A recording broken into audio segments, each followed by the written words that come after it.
way. Votes are scheduled on the House floor at 10:30. In the event we are not finished by then, we may very possibly be finished by then. If we're not, we will take a recess while the members go and vote, and will return. So I did want to let everybody know that that was a possibility. Also, as is normal with the committee, members will have 7 days to submit opening statements for the record. And at this point, we'll now recognize our panel. The Honorable Patrick E. McFarland is Inspector General of the Office of Personnel Management. Welcome, Mr. McFarland. Mr. Ken Zawadny, did I get that right?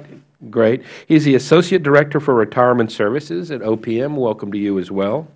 Ms. Valerie C. Melvin is Director of Information Management and Technology Resource Issues for the U.S. Government Accountability Office. Welcome to the subcommittee.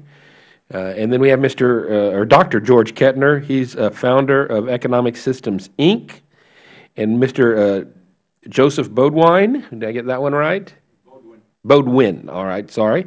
He is the National President of the National Archives and Retired Federal Employees Association. Thank you for your service as a federal employee, and welcome. Pursuant to the rules of the committee, all witnesses will be sworn. Would you please rise and raise your right hand? Do you solemnly swear or affirm that the testimony you are about to give will be the truth, the whole truth, and nothing but the truth? Let the record reflect that all witnesses answered in the affirmative. Thank you, and be seated.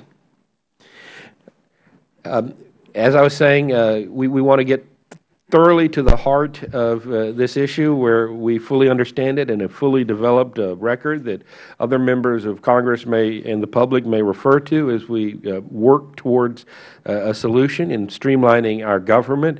That being said,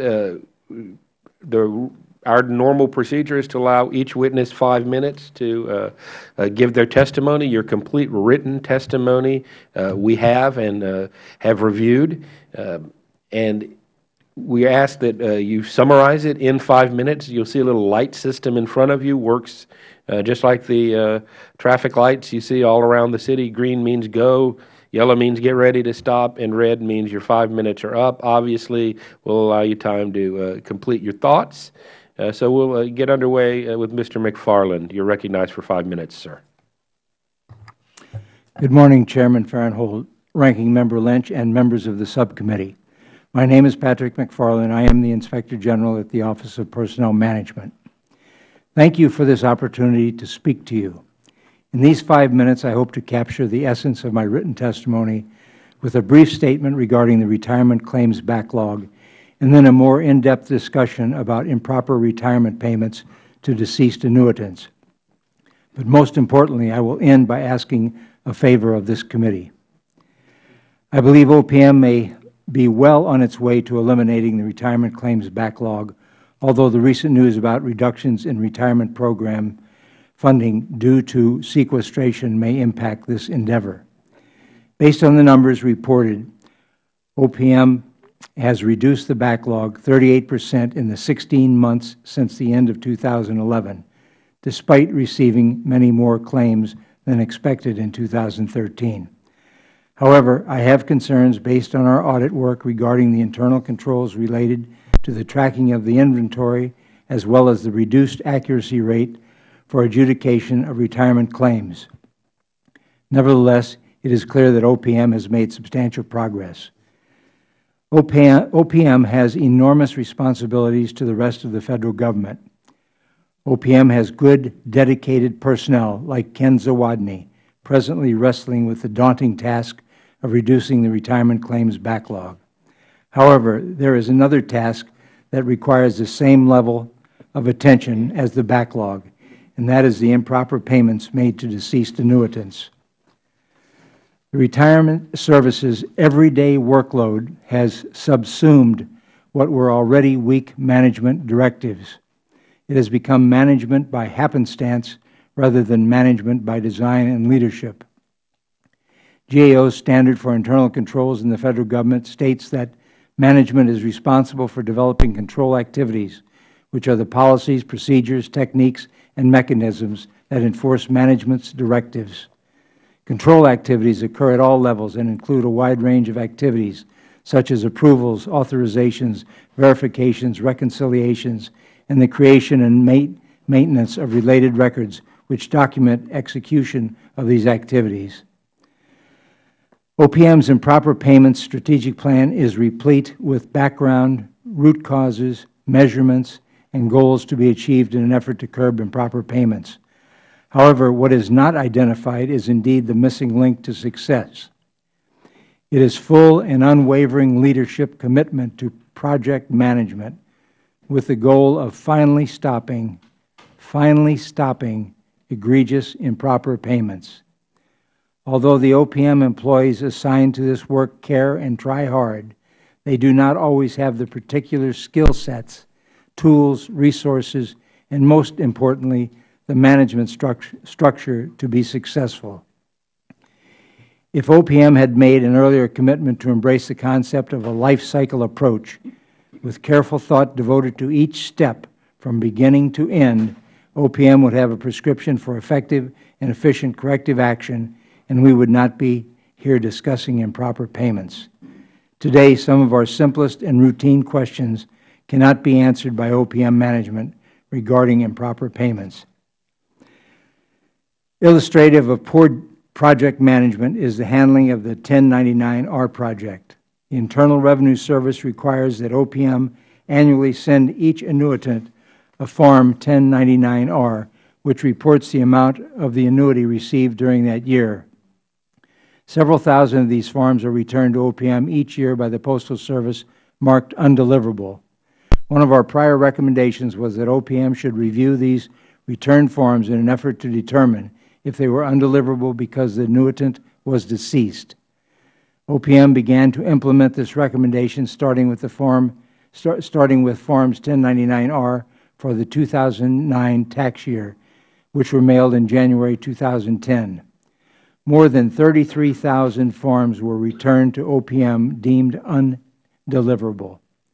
OPM began to compare these names to the Social Security Administration's Death Master File and take appropriate follow-up actions. But here is the problem. 3 years later, OPM still has not completed this work. Moreover, although OPM received and collected the return forms mailed in January 2011, January 2012, and January 2013, it has not taken any further action on these forms. Consequently, OPM now has 3 more years of returned 1099 forms that have not been addressed. In closing, here is the favor I would ask of the committee. Actually, the favor is for the taxpayer. I ask that Congress work with our office to explore various corrective measures to hold OPM accountable in this area for greatly improving its performance in a very deliberate, structured, and methodical way. Our work together could potentially produce a set of best practices for all improper payments in the Federal Government. Due to the millions of dollars of taxpayer funds that are at stake, I strongly believe that such a collaboration with your staff is absolutely necessary to ensure that the detection and prevention of improper payments receive the sustained attention and effort that it deserves and does not, once again, fade into the background. Thank you. Thank you, Mr. McFarland, and I'm sure you can count on this subcommittee in particular and the entire committee. We have a great relationship with the Inspector General community throughout the government, and you can count on us to work with our fellow watchdogs, and we appreciate your testimony. Thank you. Mr. Zawadny, you're recognized for 5 minutes. Thank you. Chairman Farenthold, Ranking Member Lynch, and members of the subcommittee. Today, I'd like to discuss OPM's progress in reducing the backlog of Federal retirement claims, as well as the challenges of developing a 21st century customer-focused retirement processing system. OPM is responsible for processing over 120,000 retirement applications a year for Federal employees from all 3 branches of the Federal Government and dozens of independent agencies and commissions. OPM also handles post-retirement transactions for the 2.5 million annuitants, survivors, and their families.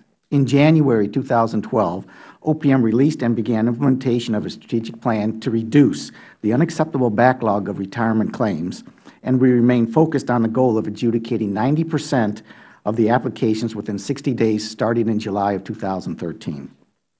Our strategic plan consists of 4 pillars. 1, people. 2, productivity and process improvement.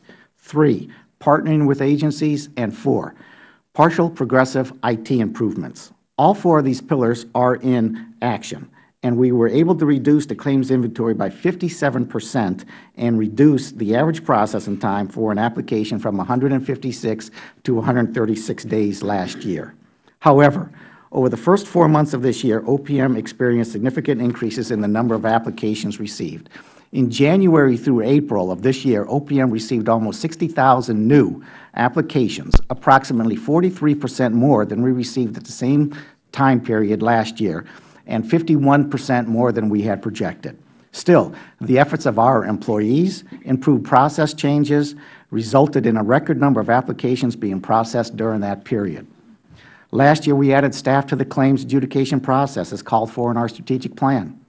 The new employees have been fully trained and have increased our capacity to improve timeliness and production in claims processing. We continue to achieve gains in efficiency in the pending work through productivity and process improvements. These improvements have occurred as a result of our work with the Navy's Lean Six Sigma team and an ongoing Lean Six Sigma review in other parts of retirement services. Reducing the retirement claims backlog also requires OPM to work with agencies that prepare the applications for their employees to improve the accuracy and completeness of those applications. Last year, we developed an agency audit process designed to analyze applications sent to us by agencies so that we can better track and report on errors. We use these results to work with agencies to reduce incomplete and inaccurate applications. In our strategic plan, we identified the need to modernize our IT infrastructure incrementally, employing a cost-effective and efficient transition away from paper. Working with stakeholders, we are establishing the capability of gathering electronic data from the applicant and sending it to the benefit calculator. Our Retirement Services online system empowers retirees to view, add, and update their information online. The system has over 25,000 visits per week, and over 3.2 million transactions were processed last year alone. We requested funding in our 2014 budget to begin the development of a case management system for the centralized tracking of and reporting on retirement applications. This modest investment begins the process of upgrading to an automated system, eventually reducing the amount of time necessary to process retirement claims.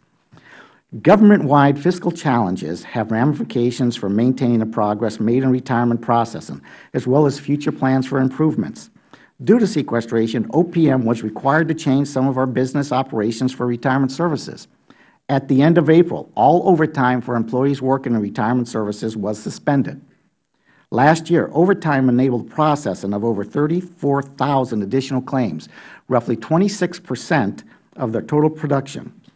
We also reduced the hours of our call center, which receives approximately 40,000 calls and thousands of pieces of correspondence each week. Our desire is that improvements developed over the past year will offset some of the adverse effects of these actions. But it saddens me to report that retirees may still have to wait. Finally, we are working to reduce the number of improper annuity payments and increase recovery of overpayments. Last year, the rate of improper payments for the Federal Retirement Program was approximately 1/3 of 1% of the total benefits dispersed, and almost 72% of the improper payments identified have been recovered. OPM has made significant progress in reducing the retirement claims inventory. We understand that reducing the claims inventory is about our commitment to dedicated public servants and to their family members, and I know that delays cause personal and financial hardships. In recognition of our goal to honor the service, we are continuously developing a 21st-century customer-focused retirement processing system that adjudicates claims in a timely and accurate manner. I am proud of the Federal employees I work with, and I look forward to addressing your concerns and questions you have today. Thank you. Thank you very much. Ms. Melvin, you're recognized now for 5 minutes. Good morning, Chairman Farenthold, Ranking Member Lynch, and members of the subcommittee. Thank you for inviting me to testify at today's hearing on OPM's system for processing Federal employee retirement benefits. The use of information technology is integral to carrying out this important responsibility. and for over 2 decades, OPM attempted to modernize the retirement process by automating paper-based functions and replacing its antiquated information systems. However, as you have alluded to, the agency faced many challenges in managing its modernization efforts, and they were largely unsuccessful. Reports that we previously issued on the agency's efforts to plan and implement a modernized system highlighted a long history of initiatives that did not yield the intended results. At your request, my testimony today summarizes our findings on these efforts and the challenges OPM has faced in managing them, and describes the agency's more recent action to improve the retirement process. Overall, our studies found that OPM was hindered by weaknesses in several key management disciplines that are essential to successful IT modernizations. These included project management, risk management, and organizational change management. For example, in reporting on the agency's efforts in 2005, we noted that while it had defined major retirement modernization system components, OPM had not identified the dependencies among them, thus increasing the risk that delays in one project activity could hinder progress in others. OPM also did not have a process for identifying and tracking project risk and mitigation strategies on a regular basis, and it did not have a plan that would help users transition to different job responsibilities after deployment of a new system. These deficiencies existed over numerous years in which the agency planned, analyzed, and redirected the program, but without delivering the modernized capabilities. In 2008, as it was on the verge of deploying a system, we noted other management concerns and offered recommendations for improvement. Specifically, test results 1 month before deploying a major system component showed that it had not performed as intended. Also, defects and a compressed testing schedule increased the risk that the deployed system would not work as planned. Further, the cost estimate that OPM had developed was not supported by documentation needed to establish its reliability. And finally, the baseline against which OPM was measuring progress did not reflect the full scope of the project, meaning that variances from planned performance would not be identified. OPM nonetheless deployed a limited version of the modernized system in February 2008, but the system did not work as expected, and the agency suspended its operation and began restructuring the modernization program. In April 2009, we again reported on the initiative, noting that the agency still remained far from achieving the capabilities it had envisioned. Significant weaknesses continued to exist in the previously identified areas, and we noted additional weaknesses as well. Specifically, OPM lacked a plan describing the program, how the program would proceed after terminating the earlier systems contract, and it lacked a fully functioning oversight body to monitor its modernization projects. OPM agreed with all of our recommendations and took steps to address them. However, it terminated the retirement modernization program in February 2011 and subsequently stated that it did not plan to undertake another large-scale modernization effort. In January 2012, the agency released a plan describing intended improvements to retirement processing through targeted incremental steps, such as hiring new staff and working with agencies to improve data quality, and intended IT improvements to automate retirement application processing. As has been stated, the agency's goal is to be able to process 90% of new claims within 60 days by July 2013. However, while OPM is taking these steps and has reported progress toward meeting its goal, it has not yet addressed the fundamental question of how it intends to modify the many legacy systems that currently support the retirement process. Moreover, even as it implements this plan, it is essential that the agency fully address the deficiencies and institutionalize the IT management capabilities highlighted in our studies. Until it does so, OPM will not be effectively positioned to ensure the success of any future retirement modernization projects. Mr. Chairman, this concludes my oral statement, and I would be pleased to respond to your questions. Thank you very much, Ms. Melvin. Dr. Kettner.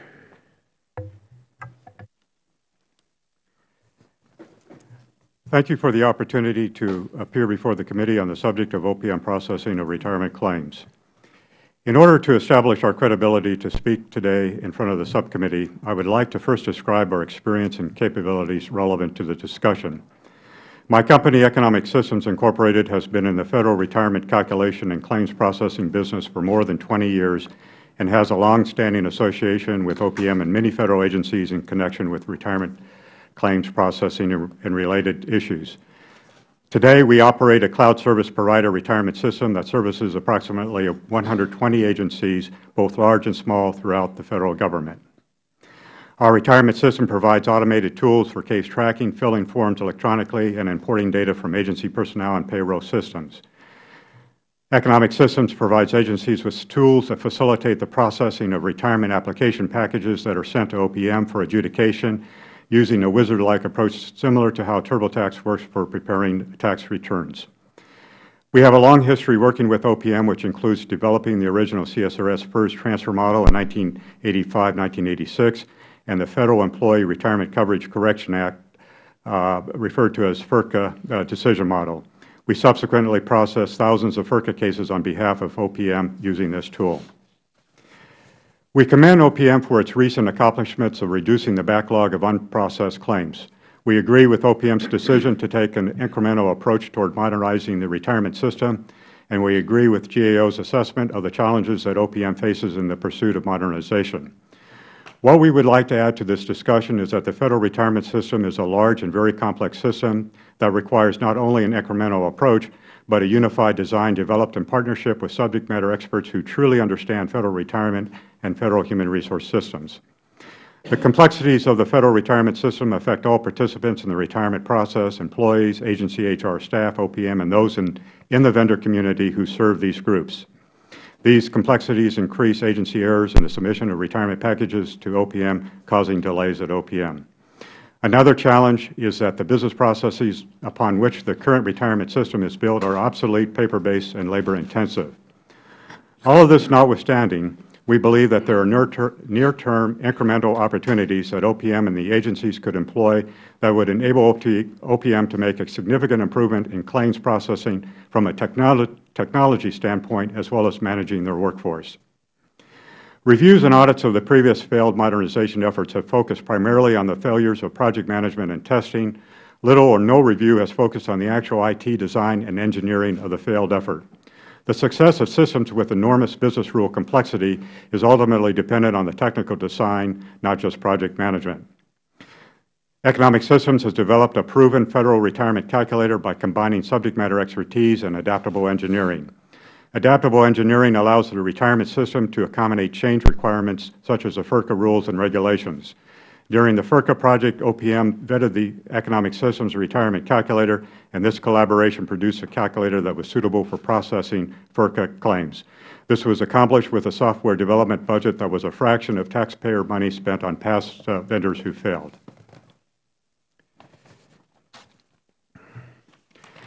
A key reason for past failure at retirement modernization is lack of knowledge of subject matter complexity on the part of the previous IT contractors for OPM. For the most recent RSM effort, the vendors were not subject matter experts in Federal retirement. We believe that a prudent course would be to leverage the subject matter expertise and tools that Economic Systems has and expand our adaptive engineering approach. Economic Systems has developed a next-generation retirement calculator that is a centerpiece of a full-service component across all aspects of the Federal retirement process. This includes not only serving our existing agency customer requirements, but also claims adjudication and ongoing retiree benefits adjustments. Economic Systems products can replace OPM's legacy retirement calculation systems. We would immediately start to replace the systems required for initial claims adjudication.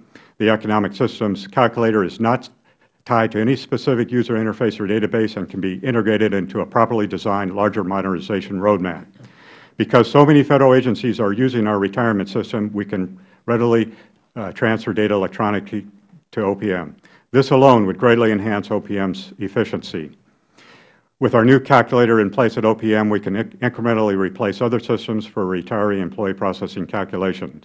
This can be accomplished at a much lower cost than the past failed projects and in a shorter period of time. Economic Systems provides management retirement software to agencies as well as retirement software. We have had a very positive working relationship with the USA Jobs program at OPM. We believe that the retirement program could draw valuable lessons from this program as well. OPM's winning strategy for USA Jobs is to be in partnership with the agencies and the vendor community to develop solutions for the hiring process. In our view, the open communication model in USA Jobs should be followed in OPM's retirement processing system as well. With integration between our retirement calculator and OPM's retirement systems, OPM could eliminate a great amount of duplicate data entry. That concludes my testimony. Thank you very much. And Mr. Bodwin? Good morning, and thank you for inviting me to testify on behalf of the 5 million Federal workers and retirees represented by NARF, where I have the privilege of serving as President. I appreciate this opportunity to discuss Federal retirement annuity processing. Last Congress, both this subcommittee and its Senate counterpart recognized there were issues with the processing of Federal retirement annuity claims and held hearings drawing attention to the problem. As the association representing those directly affected by these problems, I would like to extend our thanks to the subcommittee for addressing this issue. We further appreciate this follow-up to ensure progress is being made. Last Friday before the Senate that NARF was receiving hundreds of calls from our members complaining that their interim annuity payments were too low. They were waiting too long to receive their full annuity payments, and they were unable to communicate with OPM to check the status of their claims. Some had understandably complicated claims that took longer than the average. They worked for several Federal agencies, they had a break in service, they had both military and civilian service. However, even in instances of fully complete claims with little to no errors, wait times were far too long. There was a major problem, to say the least. To their credit, OPM acknowledged what our members were experiencing, recognizing that, quote, Federal employees face unacceptable delays in receiving retirement benefits after years of honorable service to the nation, end quote. In January 2012, there was a backlog of over 61,000 claims, and the average time to process a claim was over 5 months. Many claims, however, took far longer to process.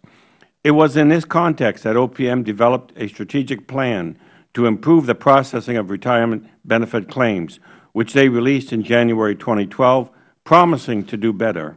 Let's give credit where credit is due. OPM laid out a strategic plan that predicted improvements in claims processing through additional staff, longer call center hours, and better communication with agencies. OPM implemented the plan as intended, and it has worked. The inventory of claims has dropped to roughly 30,000. OPM has outpaced its projections for claims processing every month, with the exception of December 2012. Yet, as a result of much higher than expected retirements in February and March, the claims inventory is higher than the projected. In fact, in 3 of this year's first 4 months, the number of Federal employees filing retirement claims outpaced OPM's projections. Given the ongoing retirement wave, this trend is likely to continue. With overtime reductions planned as a result of budget cuts, it now seems doubtful that OPM will be able to reach the goals of its strategic plan, despite the substantial progress that has been made. This is a huge setback in an otherwise successful story. As flight delays made frustratingly clear to many members of Congress, you need a strong, capable, and fully staffed Federal workforce for the government to operate and serve its customers. Unfortunately, while Congress passed a Band-Aid fix to end the continuation of air traffic controller furloughs, it did not fix the remainder of the less publicly visible problems being caused by sequestration. OPM recently announced that it would be forced to reduce its call center hours and halt overtime for employees processing annuity claims. This is very disappointing news. Previously, one of our most significant complaints with OPM was that retirees were unable to reach someone on the phone. Reducing call center hours threatens to bring a return to this problem. Furthermore, the use of overtime may have been one of OPM's most effective tools in reducing the backlog. By taking that away, we find it hard to see how OPM will be able to handle the large wave of retirements expected to occur in the very near future. Postal Service buyouts combined with a general sentiment among retirement-eligible workers to retire before Congress asks for more financial sacrifices from them, there are likely to be more retirement claims before there are less. There is still an inventory of more than 30,000 claims, and waits continue to be too long. The expected wave of Federal retirements threatens to reverse the progress that has been made. The forced reduction in overtime and call center hours could not come at a worse time. We implore the Congress to take notice of the very real effects that austerity budgeting is having on government services, including the ones on which our career civil servants rely. As we sit here during Public Service Recognition Week, today is a perfect time to ensure that we treat our retiring public servants with the recognition they deserve for their careers of service. Thank you again for providing me the opportunity to share NARF's views. Thank you very much, Mr. Bowden. We'll now go to questioning. I'll recognize myself first for 5 minutes. I'll start with Mr. Zawadny. For more than 2 decades, OPM has failed to meet its goal to improve retirement system claim processing. Will you all be able to meet your commitment to reduce the backlog by July of 2013? You going to be able to get to the 90% within 60 days? Our goal, sir, is that at the end of July of 2013, we're able to process 90% of our cases within 60 days. The recent setbacks, the unexpected amount of Postal Service retirements in February and March have slowed us down a bit. The unexpected reduction in overtime also has put us back a bit, perhaps. It's still too early for me to really understand what that impact is going to be, since it just occurred about 10 days ago. Within the next 30 days, after we have a full understanding of what our capabilities are, without the use of overtime and processing our workload, I'll be better able to judge and project out what our capabilities are going to forecast for the rest of the up until the end of July. All right, so let's talk just a little bit about what the process is for doing this. So I'm a Federal employee. I'm ready to retire. I go talk to my HR person, and they start the paperwork. Yes, sir. Now, depending on what agency, they may or may not use Dr. Kettner's system, but they fill out all this paperwork. They just put it in an envelope and mail it to you, or I mean, what percentage comes by mail? What percentage comes electronically? Each time an individual retires from any one of the 3 branches, in most instances, and independent agencies, when they elect to retire and the day that they walk out the door, those agencies, HR offices, and the payroll providers send us electronic transmission that the individual has left the building. At that time, we start them in interim pay immediately. It provides data elements on the individual, name, Social Security number, and some basic information, so we can start that person in the interim pay immediately, even before we receive the retirement application. Okay. Then the agencies follow up with us to provide the retirement application and all of the other documents required, such as election forms for survivor benefits, health insurance election forms, changes that they may make with regards to all right, so there are all these questions. I understand it's complicated, whether you're in the military, whether you're breaks in service, different agencies, you calculate everything differently. How much time is spent rekeying that data? Is there a lot of data entry? Where's the big time? Is it looking at it, doing the math? Is it getting the information? I mean, what takes so long? To me, it just seems like it's something, and I guess I grew up in the TurboTax era. You just check the boxes and it spits out the form with the amount. Do you not have a system that does that? Or I mean, what else do you do that makes it take so long? Well, sir, the length of time it takes to actually adjudicate a case is not that long. Getting it into the hands of the adjudicator to ensure that the case has gone through our refined process of ensuring that the case is full and complete. We have all the information there to adjudicate the place and put them into final pay, as well as ensuring that the information is there that's going to may require post-adjudicative work. Because remember, the individual comes to us, we have them for the rest of their life and the rest of their survivor's life. All right, so what's post-adjudicative work? They think they're not getting enough and there's a hearing process? Is that? No, sir. The adjudication process consists of the legal administrative specialist reviewing the entire document, the retirement application, ensuring all the information is there, ensuring that the service history is continuous and complete, that there's no missing periods of time. Once that information is full and complete, then they adjudicate the case, meaning that they can put it into our annuity system, do the calculations, and render a final payment. I guess it's just me having grown up in the computer age. To me, this just sounds like something you key in the data, and with very few exceptions, it ought to spit it out. And when there's an exception, it turns it red on the screen. And it does, sir. All of the information gets keyed in or gets placed into the system, and those calculations are done by our calculator, down to the penny. And can't that be done by the agency or the retiree just plugging it in on a website? The agencies use various estimator tools, such as Dr. Kettner had mentioned, but quite often the agency may not have the full, complete service record of the individual.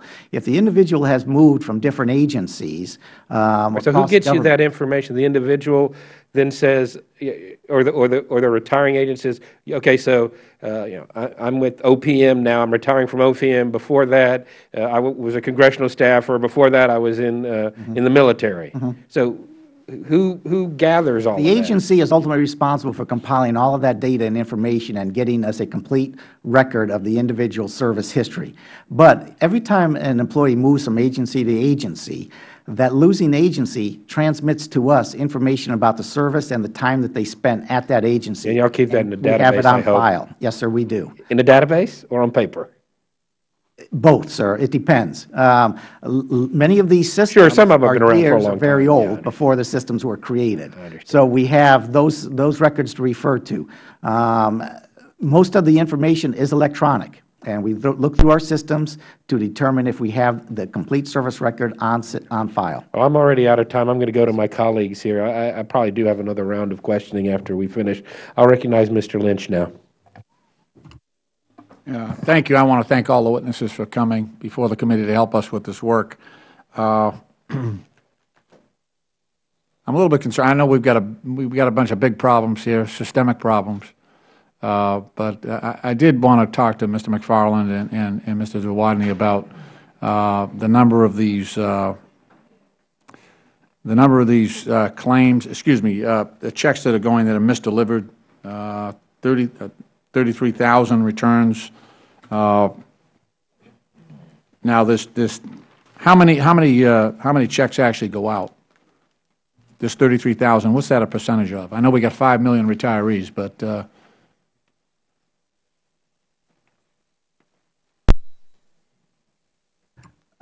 not the checks, sir. They're the 1099-Rs. It's the no. I know you're doing that as a check against whether people are receiving, whether they're undeliverable or not. I understand that part. But you got 30,000 1099s that came back undeliverable. Correct, sir. How many did you send out? 2.5 million, roughly. Okay, 2.5 million. That was my question. Okay, out of 2.5 million, 33,000. So it's a very small number. Yes, sir. But still, it's troubling that we got 33,000 forms going out and we're not addressing this. What are we doing about this? I know you had a cross-check with Social Security. Yes, sir, the Death Master file. We will run once a month and down to the week now. We cross-reference our annuity roll with the Death Master file from Social Security to see if there's been reported deaths that might match up to our annuity roll. Regarding the 1099-Rs that are returned, when they are returned to us, the first thing we do is check our systems to see if there's been an updated address that the individual may have moved and it did not get forwarded. Then we'll resend that out, which occurs quite often.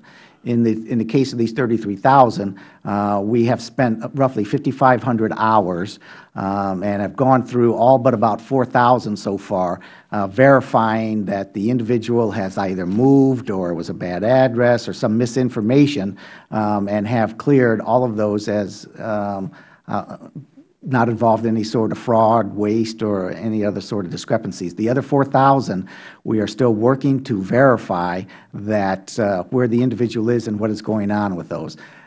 So far, of those 33,000 that were mentioned earlier, none of them have matched up against the Social Security death match file, indicating that the individual has reported to a death, at least to the Social Security Administration, and nor have we been informed that the individual should no longer be subject to annuity payments. Okay. Now, is there a death benefit for a Federal employee? There are, right? Life insurance, yes, sir, or if the individual is survived by a surviving member of the family and they have survivor benefits, they could elect to get those as well. Yeah, okay. Now, we've got sequestration coming up. I know you made some significant headway in reducing the backlog of claims. We've gone from 60,000 to 30,000, which is a good deal. Now we're going to have the recent Postal retirements coming in, so that's going to kick up your business again. And we've got sequestration that's going to drive down the number of hours that you're working on overtime, and that's going to be problematic as well. Maybe furloughs. Are you looking at that as well? We are not at this time, sir. That's Okay. the reason that we took the overtime off and cut some of the call center in other areas so we could forego furloughs. Okay. Well, I guess what I want to know is there any flexibility for OPM to transfer or reprogram funds to make sure that this top priority activity remains adequately funded and to keep your effort going here in the right direction? We are working. The acting director of OPM right now is working with our chief financial officer and all the program officers within OPM to see how we can reprogram monies to meet some of the high priority goals within OPM. Can I ask you, I know that OPM picked up some responsibility with respect to the Affordable Care Act. Yes, sir. You're helping with establishing the exchanges? Is that what you're doing? Yes, sir. How's that going? To be honest with you, sir, that's not in my program of area of responsibility, so Anybody up here? Get back to you on that. Anybody on the panel here? I just know that's a tremendous amount of responsibility as well. Yes, sir. And it may not be your area of expertise, but it's sure something that we want to be concerned about. Absolutely, sir. Okay. All right, that's another mess waiting to happen. All right, I'll yield back. I got about 2 seconds left. Thank you. Appreciate it. Yes, sir. Thank you very much. We'll go to Mr. Clay now. You're recognized for 5 minutes. Thank you, Mr. Chairman, and let me thank the witnesses for their testimony today. OPM's Retirement Services Strategic Plan sets forth a goal to eliminate a backlog of over 60,000 claims by July of 2013 and to process 90% of new claims within 60 days of receipt from the agency. Since rolling out the strategic plan, and with the exception of 2 months, OPM has met or exceeded its claims processing goal. Despite a 40% increase in claims since January compared to the first 4 months of last year, OPM was able to reduce its backlog from 61,108 claims in January of 2012 to 30,080 claims as of the beginning of this month. The average time to process a new CSRS or FERS retirement claim was reduced from 156 days as of January 2012 to 86 days as of the end of April 2013. Mr. Zawadi, I appreciate the progress made by OPM in decreasing the claims backlog, but I am concerned that the backlog of claims for more complicated cases, such as court-ordered and disability benefits, have increased significantly from 3,483 to 7,618 claims, and from 5,611 claims to 6,536 claims, respectively. Can you tell me how OPM plans to address the growing backlog for these complicated cases? Yes, sir. Thank you, sir, for allowing me to address your concerns. Both court order and disability cases are cases where there are multiple parties involved in the review and completion of those cases. In both areas, we've added additional resources to those areas. In the disability, we have a class of retraining some LASs, legal administrative specialists, right now to handle the disability cases. They are far more complex. They require a lot of interaction either between the agency, the individual, their medical doctors and medical teams to ensure that we have enough information to render the suitable disability retirement determination. Regarding court order benefits, we've hired paralegals to help review the record amount of court orders, which consist of not only divorce decrees that are submitted to us, but also bankruptcies, garnishment, other court orders that impact a Federal retiree and/or their survivor. The court order workload that you mentioned is comprised of a number of different areas. It includes not only the court orders that pertain to current retirees or those who are getting ready to retire, but also Federal employees are responsible for submitting their court orders if they are still an active Federal employee. For instance, if an individual retires at their 10th year of service and gets divorced, they are required to submit a court order of their divorce decree to us so that we can have it on file in furtherance of the retirement application if and when that may occur. That is part of the review process as well. What we have done to speed up that process, as we have removed from the overall picture in court orders just those cases that pertain to current active Federal employees and split those out from those who are currently ready to retire. So we can have two different streams of work to try to drive down that workload. Okay. Based on monthly progress reports the committee receives from OPM, claims less than 90 days old have grown. Mr. Zawadny, why is OPM having difficulty meeting the second part of its goal of processing 90% of new claims within 60 days of receipt? Our most recent receipts from January through March included not only our annual January surge, but also the U.S. Postal surge. That created quite an unprecedented backlog in our ability to process the claims quickly. We believe, we did believe before the overtime was taken away that we were going to be able to meet our goal in July of 2013. I still strongly believe that we are going to come very close to meeting that and driving that back down to meeting our goal of processing 90% of the cases within 60 days. Thank you so much. Yes, sir, Mr. McFarland, would you care to comment on the backlog status?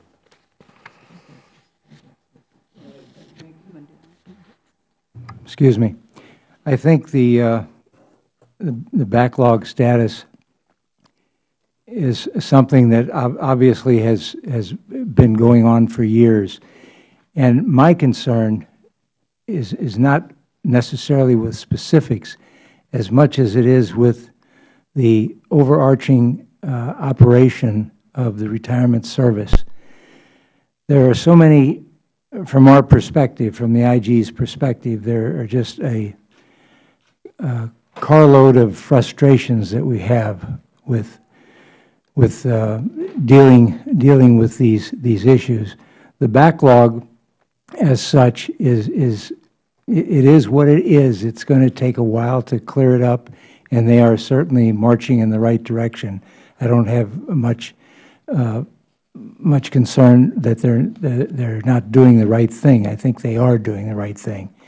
But the backlog, obviously, inherent in the backlog is a problem in the beginning, and it's been going on for years. And now Mr. Zawadny's job is to clear it up. It's a big task.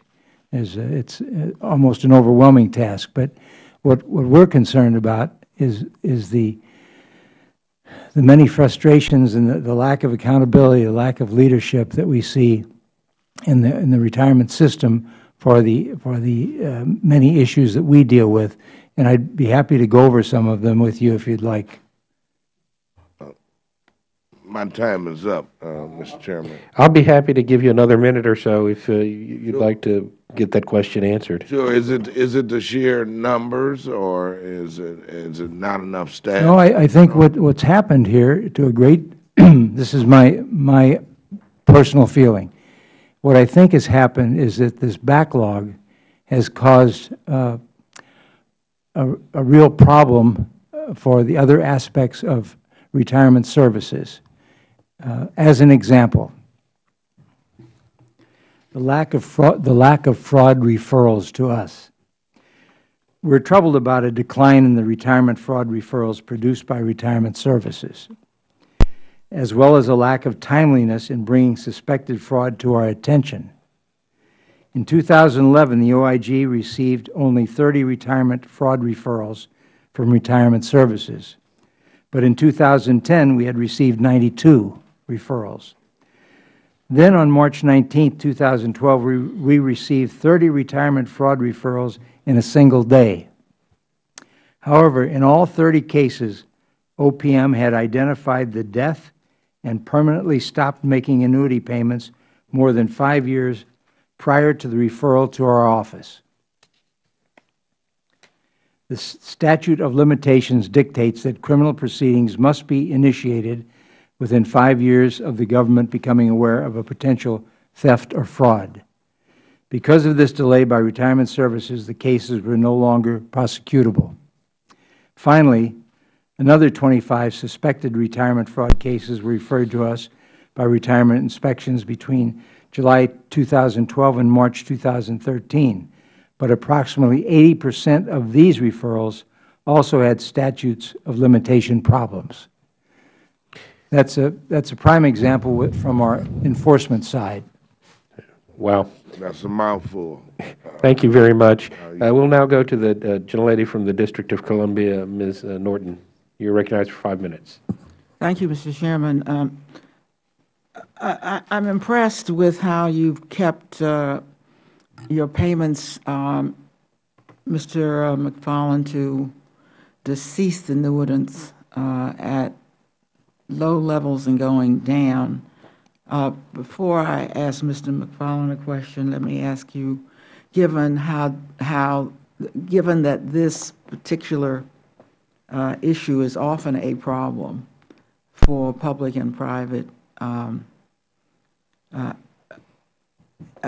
entities alike, how are you able to keep the numbers going down? Apparently, you had a 5-year number of of $103 million over 5 years, and that's down to $86 million, which is 0.12% of your total payouts. I think that is impressive. First, I want to know how you're able to keep payments to deceased annuitants from occurring in the first place. What's your system for doing that?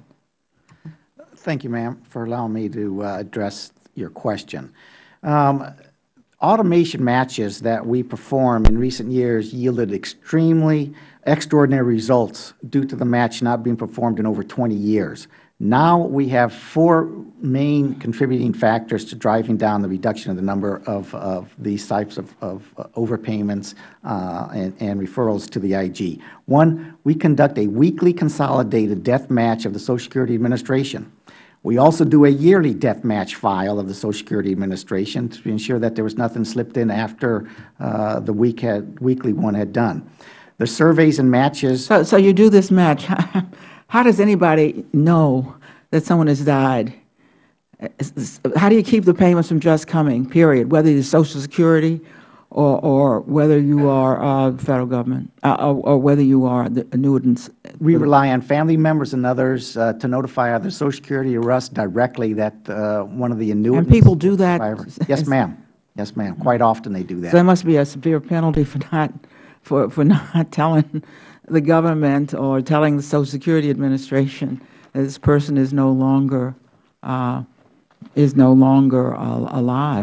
Well, I'm not aware of any penalty, ma'am, but any annuity payments that have been made are then recouped from the individual. We receive about 300 death notifications a day, either from annuitants or current Federal employees that we process based upon notifications of family members or through the Social Security Administration. So how have you been able to keep the numbers going down, given what looked like a very tight system in the first place? And then I want to ask Mr. Zawadny, why do you think the effort has stalled in light of what seem to be pretty good figures? we've been able to reduce the amount of improper payments and our efforts to stop those payments because of our concerted effort on that program. We've added additional resources and retrained folks and made them more aware of handling these cases in an expeditious manner. Using the information from the Social Security on a daily basis, relying on our surveys of older annuitants also helps us cut down those death payments. The current stall right now is we've continued to see an increase in the number of deaths that we've had, but the payment rate, the improper payment rate, and the collection rate has actually gone up in my perspective regarding the recovery of those payments that were made to individuals. Mr. Zawadi, what did you mean by stalling, that you think this progress is stalled? For me? No. I'm sorry, Mr. McFarland. Oh, sorry. Yeah. What do I mean that it's stalled? Yeah, that you are concerned, that OPM, concerned about these efforts now being stalled and therefore delaying the efforts that have been underway. Well, I think the work that's being done by so many people right now to reduce the backlog, I think the effort and concentration by Retirement Services is in that area. And I think other areas that we deal with specifically are concerned about have been affected by that. So how would you prioritize these matters then? Of course, there are payouts that you wouldn't want to have happen. That's real money going out to people on the one hand. Do you think do you think that there's the priorities are skewed in any way? Yes, I do. I think that the priority that retirement systems, I believe, has had for years is that they do not, in my estimation, prioritize the problem of improper payments.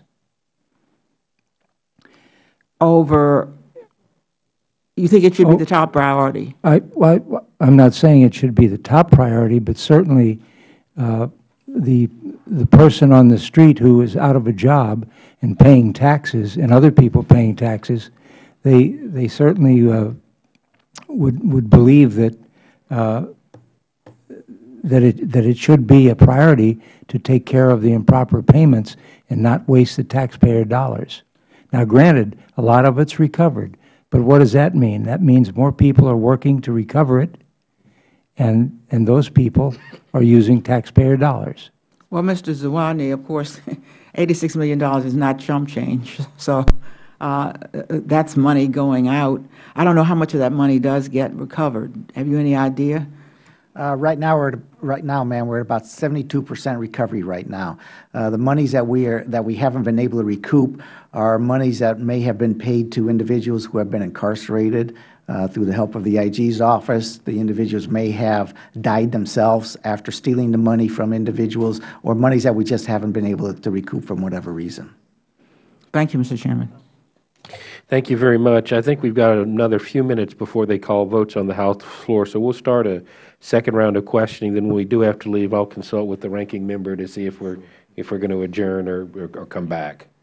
All right, so Mr. Zawadi, you made some references to the fact you're concerned about not being able to get caught up as a result of not being able to continue overtime. Since the beginning of the year, our numbers indicate 156 of your employees have processed roughly 56,000 claims. That works out to about 3 per day, or if you take out the weekends, a little over 4. So you've got your employees processing only on the average 4 claims a day. Again, I don't understand the process of why it's taking 2 hours to do a claim. Are they that voluminous? Are they that incomplete? Sir, in some instances, it's a matter of going through and validating and verifying the information of that current retiree, their 40 years of service, ensuring that we have completed their service history calculations. So you all are making a strategic decision to be a little more aggressive in the beginning rather than having to go back after them later for having I assume they sign something saying this is true and correct before they get their check. Do they not, the employee? They sign a retirement application. Right. And does it include their packet that's saying the information in here, to the best of my knowledge, is true and correct? It does. All right. Actually, as a watchdog, I appreciate y'all doing that. It's just the amount of time it's taking on an individual basis is a little bit troubling. Let me go to Ms. Melvin and the IT. You looked at the OPM's IT situation. They had a big failed project. Do you see some things they can do immediately to kick the technology up, save some time, and get this out the door faster? Well, I think that the approach that they're taking, which is from what we see right now, very modest incremental steps to implementing or upgrading some of the technology that they do have, is probably a prudent and risk-based approach for them to take, especially given the history of their inability to be successful with such initiative in the past. What I think needs to happen going forward, though, because this is still largely a manual process, and because it does rely significantly on overtime to help maintain and bring down the workload that they currently have, there has to be a longer-term strategy and approach to making sure that the department, the agency can, in fact, move to an overall electronic capability. So while we do agree that, we see progress on the part of what they've identified in the strategic plan that they have, I don't view it as enough to make sure that they can move ahead and have a long-term sustainable capability unless they do a more in-depth assessment. Dr. Kettner, I realize you've got a commercial product that does a lot of what we are talking about now. I assume y'all work some with OPM to interface your data, so you're familiar with the process and the systems. Do you think there's some quick and easy things that can be done relatively inexpensively? I'll save you the trouble of doing a pitch for your company, but within the OPM, are there some quick and easy things? If you were the boss of the OPM, where would you start? Okay, well, I think there are certain steps that could be taken immediately. And I think you're entirely correct in thinking that more could be done at the agency level.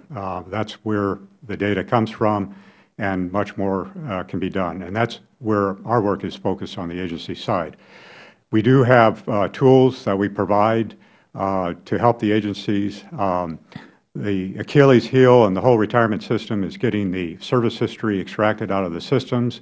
It currently is not maintained electronically in personnel and payroll systems.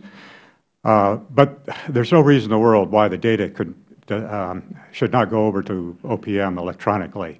It's all put, all the data is keyed into our software. The data fills out the forms automatically. And then the retirement specialist at the agency prints it out, and then it gets mailed over to OPM. And then they rekey all that data back. As a committee overseeing the Postal Service, we appreciate your continuing to use the mail. It may not be the most effective use of government resources there.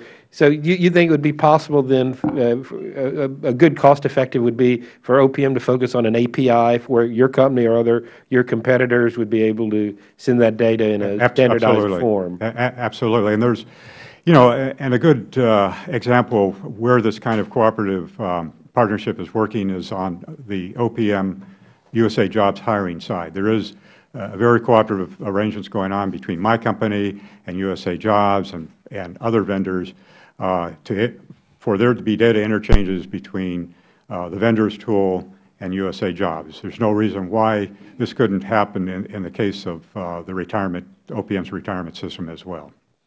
All right. And Mr. Lynch, you have somebody on your side you want to continue with additional questions?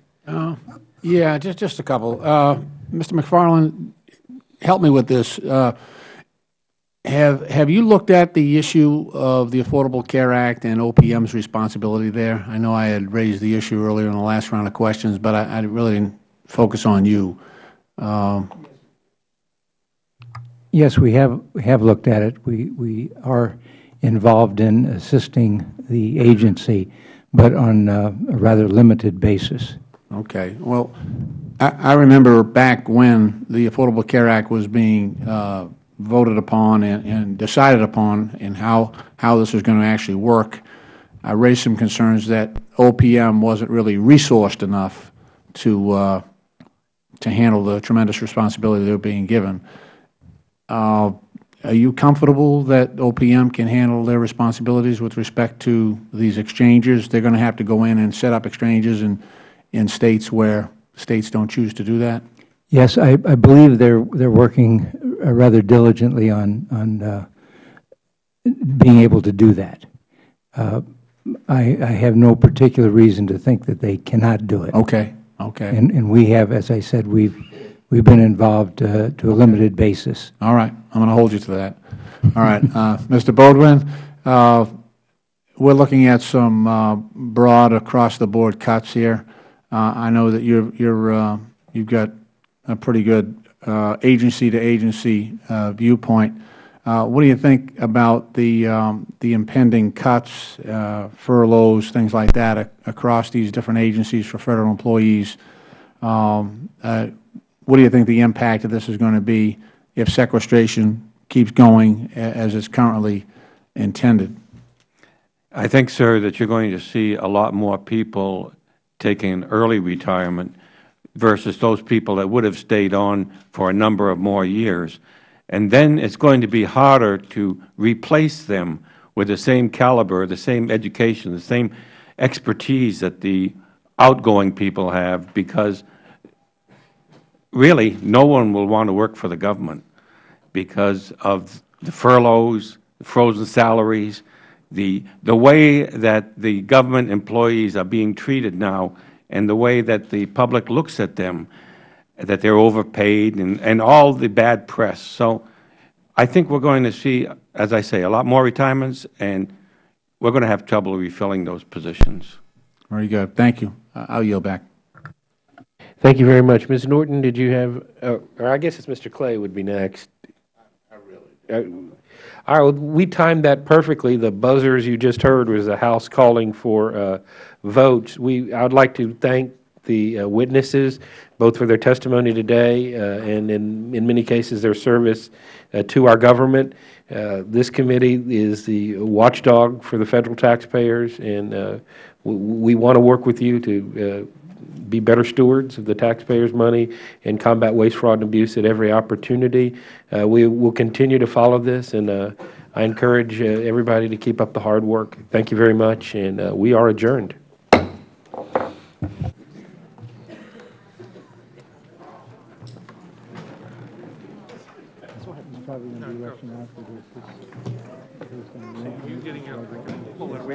Oh, okay. I'd be happy to.